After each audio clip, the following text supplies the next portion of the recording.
Hi അസ്സാമു അലൈക്കും. ഇന്നത്തെ എൻ്റെ പുതിയ വീഡിയോയിലോട്ട് എല്ലാവർക്കും സ്വാഗതം. അപ്പോൾ ഇന്ന് ഞാൻ മന്തിൻ്റെ റെസിപ്പിയാണ് കേട്ടോ കാണിക്കുന്നത്. നിങ്ങൾക്ക് പെരുന്നാളിൻ്റെ സമയത്തൊക്കെ വെക്കാൻ പറ്റിയ അടിപൊളി ഒരു മന്തിയാണ് കേട്ടോ ഇന്ന് കാണിക്കുന്നത്. അപ്പോൾ ഇത് എളുപ്പമാണ് ഉണ്ടാക്കിയെടുക്കാൻ. എത്ര മന്തി ഉണ്ടാക്കാൻ അറിയാത്തവർക്ക് ഈ ഒരു മന്തി കണ്ടാൽ ഉണ്ടാക്കിയെടുക്കാൻ പറ്റും കേട്ടോ. അത്രയ്ക്ക് എളുപ്പമാണ്. അതുപോലെ തന്നെ ടേസ്റ്റും സൂപ്പറായിരുന്നു കേട്ടോ.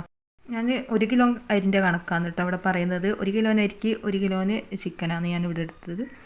അപ്പോൾ ഇതാ ഞാൻ മസാല ഒന്ന് സെറ്റാക്കി എടുക്കട്ടെ. ആദ്യം തന്നെ ഞാൻ മല്ലിച്ചപ്പും പുതിനച്ചപ്പും ഇട്ട് കൊടുക്കുന്നുണ്ട് കേട്ടോ. ഒരു കൈപ്പിടി നിറയെ ഞാനിവിടെ മുറിച്ചിട്ടിട്ടുണ്ട്. അതിൽ നിന്ന് കുറച്ചെടുത്തിട്ട് നമ്മൾ ഈ ഒരു പാത്രത്തിലേക്ക് ഇട്ട് കൊടുക്കുന്നുണ്ട് കേട്ടോ.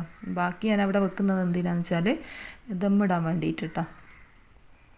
പിന്നെ ഞാനൊരു ചെറിയ ക്യാപ്സിക്കം എടുത്ത് മുറിച്ചിട്ടിട്ടുണ്ട് കേട്ടോ. അത് ഇതുപോലെ കുഞ്ഞാക്കിയിട്ട് മുറിച്ചിടാൻ ശ്രദ്ധിക്കുക. നിങ്ങളെ കൈമിൽ വേറെ കളറുണ്ടെങ്കിൽ കുഴപ്പമൊന്നുമില്ല കേട്ടോ. പിന്നെ ഇഞ്ചി ചതുക്കിയതും കൂടി ഇട്ട് കൊടുത്തിട്ടുണ്ട്. ഇഞ്ചി നല്ലോണം ഒന്ന് ചതുക്കി ഇട്ട് കൊടുക്കട്ടെ.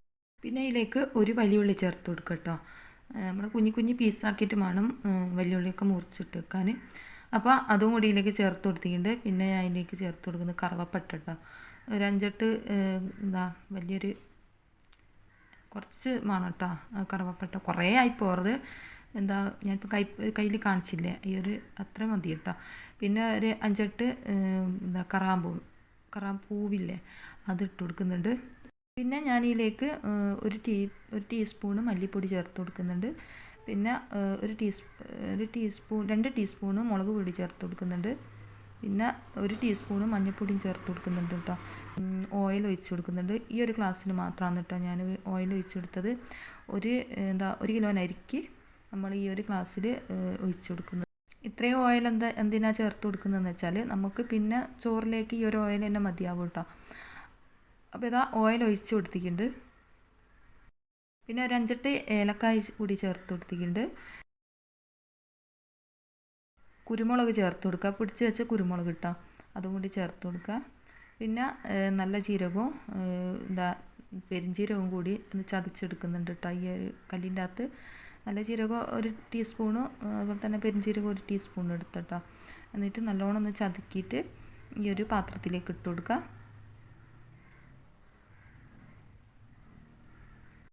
മാഗി ക്യൂബ് ചേർത്ത് കൊടുക്കുക. ഞാൻ ഈ ഒരു 2 കഷ്ണമാണ് കേട്ടോ ചേർത്ത് കൊടുക്കുന്നത് മാഗി ക്യൂബ്. ഇതിലേക്ക് ഞാനിപ്പോൾ ഉപ്പ് ചേർത്ത് കൊടുത്തിട്ടില്ല. ഉപ്പ് ലാസ്റ്റ് നോക്കിയിട്ട് ചേർത്ത് കൊടുത്താൽ മതി കേട്ടോ. ഇപ്പം മാഗി ക്യൂബിൻ്റെ അകത്ത് ഉപ്പുണ്ടാവും നല്ല, അതുകൊണ്ട് കുറച്ച് മാത്രം ഉപ്പ് ചേർത്ത് കൊടുക്കുക കേട്ടോ. പിന്നെ ഞാൻ ഇതിലേക്ക് ചെറുനാരങ്ങ ചേർത്ത് കൊടുക്കുന്നുണ്ട്. ഒരു ചെറുനാരങ്ങ പിഴിഞ്ഞ് ചേർത്ത് കൊടുക്കുന്നുണ്ട്. നിങ്ങളെ കയ്യിൽ വിനാഗിരി ഉള്ളതെന്ന് വെച്ചാൽ അതും ചേർത്ത് കൊടുത്താൽ മതി കേട്ടോ. 1 ടീസ്പൂണ് വിനാഗിരി ചേർത്ത് കൊടുത്താൽ മതി. അപ്പോൾ വിനാഗിരിയോ തൈരോ എന്തായാലും കുഴപ്പമില്ല കേട്ടോ, പുളിയുള്ള എന്തായാലും കുഴപ്പമില്ല. പിന്നെ ഇതിൽ കുറച്ച് കളറ് ചേർത്ത് കൊടുക്കുന്നുണ്ട് കേട്ടോ. വീഡിയോക്ക് വേണ്ടിയിട്ട് ഒരു കളറ് കിട്ടാൻ വേണ്ടിയിട്ട് കുറച്ച് കളറ് ചേർത്ത് കൊടുത്തിട്ടുണ്ട്.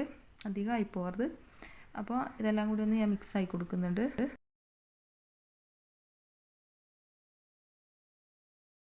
മിക്സാക്കിയതിന് ശേഷം ഞാൻ ഇതിൽ കുറച്ച് ഉപ്പ് ചേർത്ത് കൊടുത്തിട്ടുണ്ട് കേട്ടോ. ഉപ്പ് ചേർത്ത് കൊടുക്കാൻ വിട്ടുപോയതാണ്. പിന്നെ ഞാൻ ഇതിലേക്ക് ചേർത്ത് കൊടുത്തത് നമ്മളെ ഗരം മസാലപ്പൊടി ഒരു ടേബിൾ സ്പൂണ് ഇറച്ചി മസാലപ്പൊടി, 1 ടീസ്പൂണ് ഗരം മസാലപ്പൊടി ചേർത്ത് കൊടുത്തിട്ടുണ്ട് കേട്ടോ. അതും കൂടി ഇട്ട് കൊടുത്തിട്ട് നല്ലോണം ഒന്ന് കൈവച്ച് കുഴച്ചെടുക്കുക. ഇനി ഇതിലേക്ക് നമ്മൾ ചിക്കൻ്റെ പീസ് ഇട്ട് കൊടുക്കുന്നുണ്ട്. ചിക്കൻ്റെ പീസ് എനിക്ക് കൊണ്ടുവന്ന് കുഞ്ഞ് പീസായി പോയി കേട്ടോ. കുഞ്ഞല്ല, ഏകദേശം നമ്മൾ ബിരിയാണിക്കൊക്കെ മുറിക്കുന്നില്ല ആ ഒരു പീസാണ് കേട്ടോ എനിക്ക് കൊണ്ടു തന്നത്. അപ്പോൾ നിങ്ങൾ ചിക്കൻ്റെ പീസ് എടുക്കുന്ന നേരം കുറച്ച് വലിയ പീസ് തന്നെ എടുക്കാൻ നോക്കുക. അതാവും നല്ല ഭംഗി കൊടുക്കുക കാണാൻ കേട്ടോ. ഇതിപ്പോൾ എനിക്ക് ചെറുത് കിട്ടിയത് കൊണ്ട് ഞാൻ അതിനെ കൊണ്ട് തന്നെ ആക്കുകയാണ്. അപ്പോൾ വലുതാൻ വേണ്ടിയെന്ന് വെച്ചാൽ നിങ്ങൾക്ക് വലുത് ആക്കാം. ഇതേപോലെ വേണ്ടിയെന്ന് വെച്ചാൽ ഇതേപോലെ ചെയ്യട്ടെ. ഇതേപോലെ ചെയ്താൽ കുഴപ്പമൊന്നുമില്ല. കാണാനൊരു ഭംഗി വരിക, മന്തിക്കൊക്കെ കാണാനൊരു ഭംഗി വരിക ലേശം വലിയ പീസ് തന്നെയാണ് കേട്ടോ. അപ്പോൾ ഇതാ ഞാൻ നല്ലോണം ഒന്ന് മസാലകളൊക്കെ ഒന്ന് കുഴച്ച് വെക്കുന്നുണ്ട്. എല്ലാ ഭാഗത്തും എത്തുന്നത് വരെ ഒന്ന് കുഴച്ച് കൊടുക്കുക. പിന്നെ ഞാനിതിലേക്ക് നമ്മളെ നല്ല നെയ്യില്ലേ അതും കൂടി ചേർത്ത് കൊടുക്കുന്നുണ്ട്. നല്ല നെയ്യ് ചേർത്ത് കൊടുത്താൽ നല്ലൊരു ടേസ്റ്റാണ് നമ്മൾ ഈ ഒരു ചിക്കനൊക്കെ വെന്ത് വരുന്ന സമയത്ത്. പിന്നെ ചേർത്ത് കൊടുക്കുന്നത് ഒരു 2 തക്കാളി അടിച്ച് വെച്ചിന് കേട്ടോ. അപ്പോൾ അതും കൂടി ഇതിലേക്ക് ചേർത്ത് കൊടുക്കുന്നുണ്ട്. പിന്നെ ഞാൻ വെളുത്തുള്ളി ചതുക്കിയതും കൂടി ചേർത്ത് കൊടുത്തിന് കേട്ടോ. അത് എന്നോട് കാണിക്കാൻ വിട്ടുപോയതാണ്. വെളുത്തുള്ളി മുഴുവനായാലും തന്നെ ഞാൻ ചതുക്കിയിട്ട് ഇട്ട് കൊടുത്തിന്, ഒരു 5-6 അല്ലി. അപ്പോൾ അതും കൂടി ഞാൻ ചേർത്ത് കൊടുത്തിട്ടുണ്ട്. അതും കൂടി ചേർത്ത് കൊടുക്കുന്ന സമയത്താണ് ഇതിന് മന്തിൻ്റെ ഒരു കറക്റ്റ് ഒരു ടേസ്റ്റ് വരിക. നല്ലോണം ഒന്ന് കുഴച്ച് സെറ്റാക്കി വെക്കുക. ഒരു അരമണിക്കൂറെങ്കിലും അത് റെസ്റ്റ് ചെയ്യാൻ വെക്കണം കേട്ടോ. അതിന് ശേഷം നമ്മളിത് ഈ ഒരു അടുപ്പിലേക്ക് വെച്ച് കൊടുത്തിട്ട് മൂടി വെച്ചൊന്ന് വേവിച്ചെടുക്കുക കേട്ടോ. ആ മൂടി വെച്ച് വെന്തിട്ട് പകുതി ആയത് ഞാനൊന്ന് ഇളക്കിയിട്ട് കൊടുക്കാമെന്ന് കേട്ടോ. കാരണം അടി പോകാണ്ട് ശ്രദ്ധിക്കണം. വെന്ത് വരുന്ന സമയത്ത് ഈ ഒരു ഓയിലിൻ്റെ അകത്ത് തന്നെ കിടന്നിട്ട് ചിക്കൻ വെന്ത് ഒന്ന് സോഫ്റ്റ് ആയിട്ട് വരണം കേട്ടോ. ഇത് നിങ്ങൾ മൂടി വെച്ച് വേവിച്ച് കഴിഞ്ഞാൽ ഒന്ന് കുറച്ച് വെന്ത് കഴിഞ്ഞിട്ട് ഒന്ന് തുറന്ന് വെച്ച് വേവിക്കുക. അതിനുള്ള വെള്ളം ഒന്ന് കുറച്ചൊന്ന് വറ്റിക്കോട്ടെ. അപ്പോൾ ഇതാ ഞാൻ അരി എടുത്ത് വെച്ചിട്ടുണ്ട്. അത് അവിടെ നിന്ന് ആവുന്ന നേരം കൊണ്ട് നമുക്ക് അരി ഒന്ന് കുതിർത്ത് വെക്കാം. നമ്മളിവിടെ ബസ്മതി റൈസാണ് കേട്ടോ എടുത്തത്. എനിക്ക് കിട്ടിയത് ചോന്ന അരിയാണ് കേട്ടോ. ചോന്ന അരിയല്ല ശരിക്കും ഇതിന് വേണ്ടിയത്. ഇതിന് ടേസ്റ്റിന് വ്യത്യാസമൊന്നുമില്ല. വൈറ്റ് അരി ആയിരിക്കും കേട്ടോ ഒന്നും കൂടി നല്ലത്. പക്ഷേ ഞാൻ ഇപ്പോൾ ഈ ഒരു അരി കൊണ്ട് തന്നെ വെക്കലാണ്. കുഴപ്പമൊന്നുമില്ലായിരുന്നു കേട്ടോ. ഇതിനെ കൊണ്ട് വെച്ചാൽ നല്ല ടേസ്റ്റ് തന്നെ ഉണ്ടായിരുന്നു. അപ്പോൾ നമ്മൾ ആ അരി അവിടെ കുതിർക്കാൻ വെച്ചിട്ടുണ്ട് കഴുകിയതിന് ശേഷം. ഇനിയിപ്പോൾ ഇതാ നമ്മളെ ചിക്കൻ ഇവിടെ നല്ലോണം വെന്ത് വന്നിട്ടുണ്ട് കേട്ടോ. ഇതൊന്ന് ഞാനൊരു പാത്രത്തിലേക്ക് മാറ്റി കൊടുക്കട്ടെ. നമ്മളിതിപ്പോൾ ഒന്ന് ഫ്രൈ ആക്കി എടുക്കുന്നുണ്ട് കേട്ടോ. ചിക്കൻ മാത്രം ഒന്ന് എടുത്തിട്ട് ഒന്ന് ലേശം ഓയിലിൽ ഒന്ന് ഫ്രൈ ആക്കി എടുക്കുന്നുണ്ട് കേട്ടോ. അപ്പോൾ ഇതേപോലെ ഒന്ന് കോരിയിട്ട് നമ്മൾ വേറെ മാറ്റി വെക്കുന്നുണ്ട്. ഈ ഒരു മസാല അതിൽ നിന്ന് ഒഴിവാക്കണം കേട്ടോ. മസാല അതിൽ തന്നെ കിടന്നോട്ടെ. എന്നിട്ട് നമ്മളിത് പാനിലേക്ക് ഇട്ട് കൊടുത്തിട്ട് ഒന്ന് ഫ്രൈ ആക്കി എടുക്കുക. ഒന്ന് അപ്പുറം ഒന്ന് ചുവന്ന് വന്നാൽ മാത്രം മതി കേട്ടോ.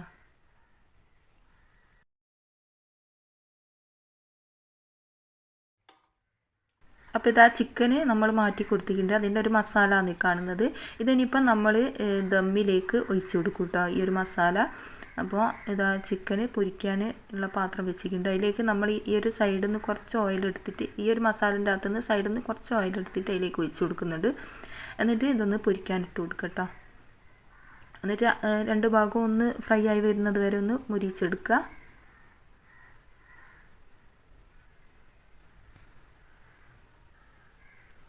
അപ്പോൾ ഇത് ഒന്ന് മൂടി വെച്ചിട്ട് ഫ്രൈ ആക്കി എടുക്കുക കേട്ടോ. എന്നാലാണ് ഒന്നും കൂടി സോഫ്റ്റ് ആയിട്ട് വരും. അല്ലാണ്ട് കല്ല് പോലെ ഉണ്ടാവും. അപ്പോൾ ഇതാ നമ്മളെ അരി കുതിർന്ന് വന്നിട്ടുണ്ട്. ഒരു പാത്രത്തിലേക്ക് വെള്ളം വെച്ച് കൊടുത്തിട്ടുണ്ട്. ഞാനിത് വറ്റിച്ചല്ല വെക്കുന്നത്. വറ്റിച്ച് വെച്ചാലും അടിപൊളി ടേസ്റ്റാണ്. നിങ്ങൾ വറ്റിച്ചാൽ വെക്കുന്നതെന്ന് വെച്ചാൽ ഒരു പാട്ടക്ക് 1.25 പാട്ട വെള്ളം എടുക്കുക കേട്ടോ. ഒരു പാട്ട അരിക്ക് 1.25 പാട്ട വെള്ളം എടുക്കുക. അപ്പോൾ ഞാനിത് ഊറ്റി വെക്കുന്നതിനെ കൊണ്ട് ഞാൻ അളവും കാര്യങ്ങളൊന്നും എടുത്തിട്ടില്ല. ഒരു സുമാറ് കണക്കിനുള്ള വെള്ളം എടുത്തതാണ് കേട്ടോ. നമ്മൾ സാധാ ഊറ്റി എടുക്കുന്നല്ലേ.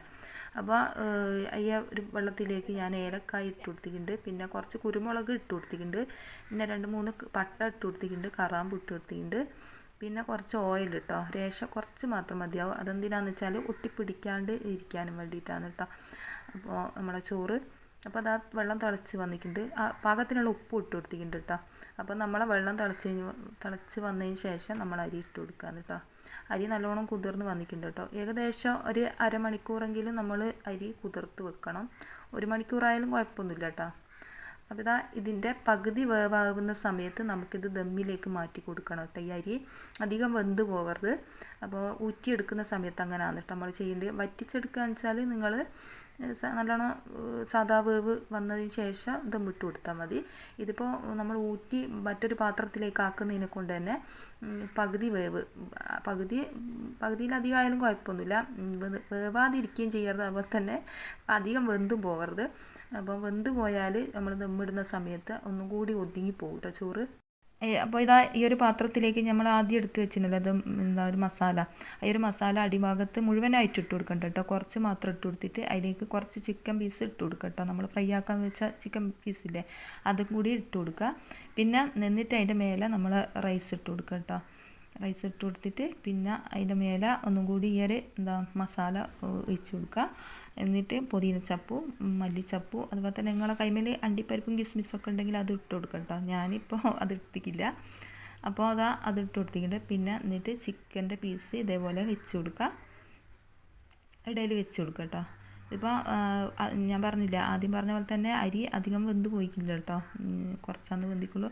അപ്പോൾ ഞാനതിൽ ഓരോ മുളകിൻ്റെ പീസ് ഇട്ട് കൊടുക്കുന്നുണ്ട് കേട്ടോ. പിന്നെ ഞാൻ ചെറുനാരങ്ങ പിഴിഞ്ഞ് കൊടുക്കുന്നുണ്ട്. ഇനി ഇതിലേക്ക് നമ്മൾ ചോറ് ഇട്ട് കൊടുക്കുക കേട്ടോ. പിന്നെ ഊറ്റിയിട്ട് ഇട്ട് കൊടുക്കുക.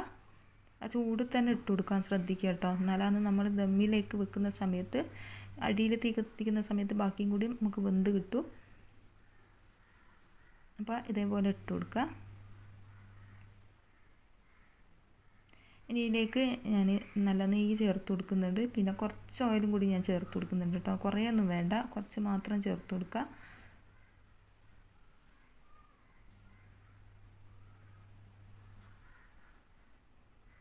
ഇനി ഇതിൻ്റെ മേലെ നമ്മൾ നേരത്തെ വെച്ച മസാല കൂടി ചേർത്ത് കൊടുക്കുക.